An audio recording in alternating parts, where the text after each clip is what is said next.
2023. Hard to believe it's already here, but here we are, coming to you live from the Busy Being Happy headquarters in Dripping Springs, Texas. That's right, we're going to give you a little update every so often here so everybody knows what's happening here at the Busy Being Happy headquarters.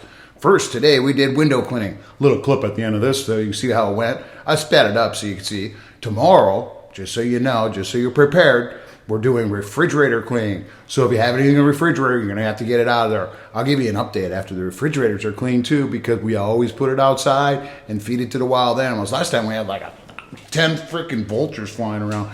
Anyhow, just a new series we'll be starting here in the future to keep everybody up to date with what's going on with Busy Being Happy.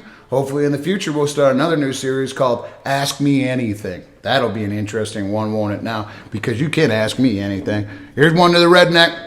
Put them up there. Everybody have a great night. Peace out. We'll see you soon. Busy Being Happy.